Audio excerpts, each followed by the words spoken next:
Hey guys, Triple H Guy 2004 back here with another video. Um, my favorite, Steviebreech put up a video. This is a video response to the one and only Steviebreech. He put up a video a couple days ago about making his top 10 wrestlers. So I thought I'd do this. Some of my wrestlers you might never heard of, but they have been really cool to me, and I hope you guys like my list. My top 10, most of you guys probably, only the diehards will know who this guy is. His name is Big Rick Fuller.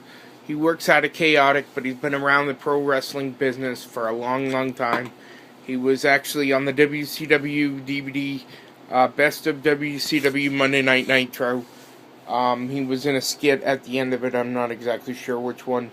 But this guy works down in Chaotic. I've met him a bunch of times. I just remember this one time I got in the ring. I took a picture with him, and I paid like $5 to take a picture with him. And he's pretty funny. He's like, "Whoa, buddy, you're a big dude, huh?"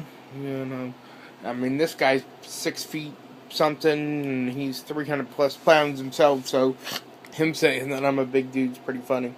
Rikishi, number 9, Rikishi and Jimmy and Jey Uso. I met these guys down at WrestleMania 28 Access. Me and my friend Sean met these guys together.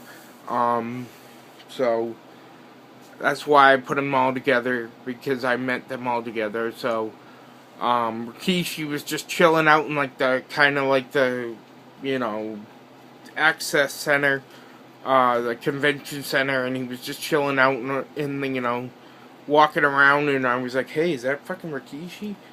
And so my buddy Sean, he's like, "Yeah, that's Rikishi." And we go up to him, and he brings us to the table that they're hanging out with his son. So we met his sons, twin sons, Jimmy and Jey Uso. Number 8, John Cena Sr. John Cena, Johnny Fabulous. I've met him a bunch of times. I see him down all the time, down at the Boston Garden, TD Garden, Boston. And I also meet him in Manchester sometimes. He's a really cool guy. It's, of course, John Cena's father. He's also in the wrestling. He's also in, like, the independent wrestling around here. He goes by the name of Johnny Fabulous. He's a manager. He's a wrestling manager, and just a really cool guy. He always talks to us. He just sits down and, you know, we'll have a 15, 20, 25-minute conversation with you. He's just a really good guy. That's how I was able to put up that rap video of him rapping on John Laurinaitis. I'll send it out if nobody has seen it. But yeah, number 7. The next group of people that I've met were at a church in Nashua, New Hampshire. It was 2 or 3 days after Road Warrior Hawk Michael Hegstrand had suddenly passed away. He was like 49 years old or something like that. He was really young. First guy is Road Warrior Animal. Actually, sorry. No, it's not Road. Sorry, I misread the thing. Brutus the Barber Beefcake was the first guy I met. Brutus was pretty cool. You could obviously tell he was, you know, high on cocaine or something, hopped up on something. Quite obvious. So he was a really cool guy. You just could tell that he was hopped up on something. The Barbarian, this guy was really cool. I had a good little 5, maybe 10-minute conversation with him. He was really cool. I don't really remember what we talked about. I just remember talking to him. And then, of course, my number 5, Road Warrior Animal. This guy was definitely distraught. He was a real pro. He really just showed up for the fans. And it ended up being, you know, they split up the funds. It was supposed to be for charity.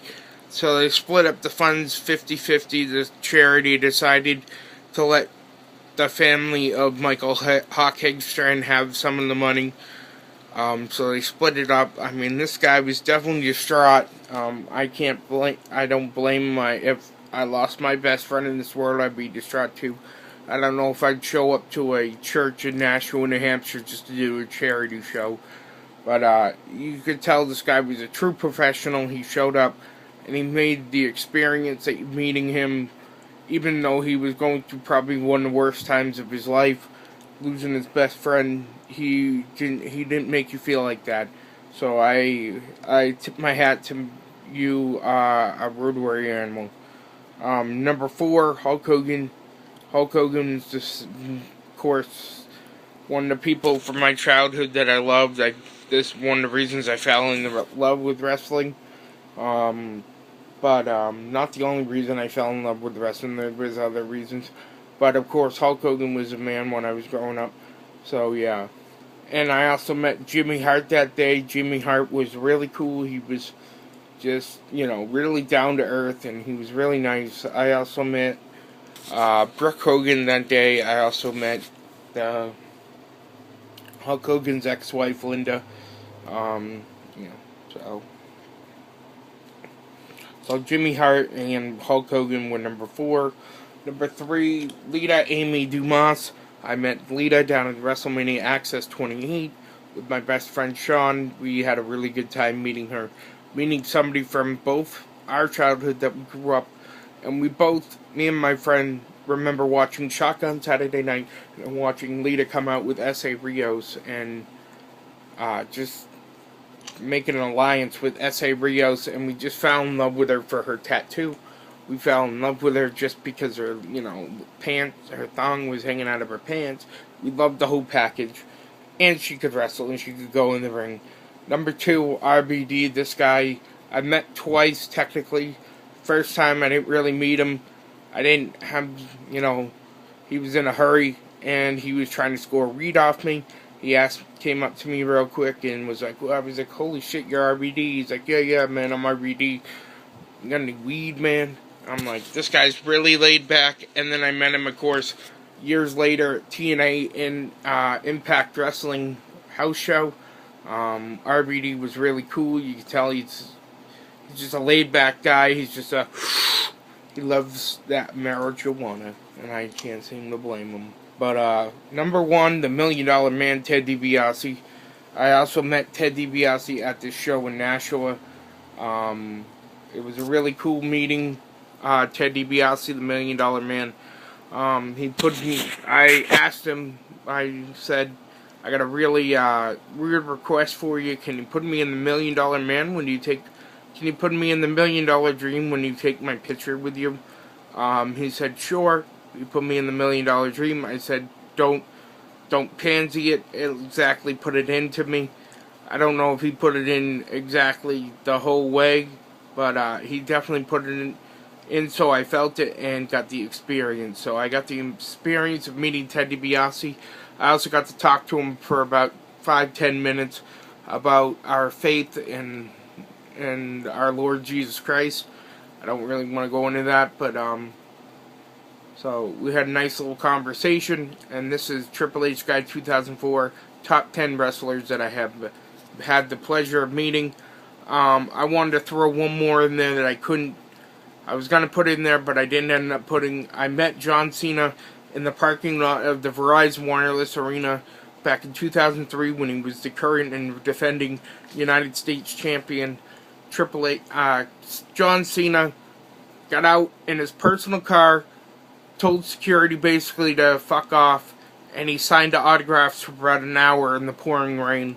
The whole hour it was in the pouring rain while security's telling him to leave, and this guy just sat there and signed autographs till the cows came home. And so yeah, this Triple H Guide 2004. I'll see you guys later. Peace.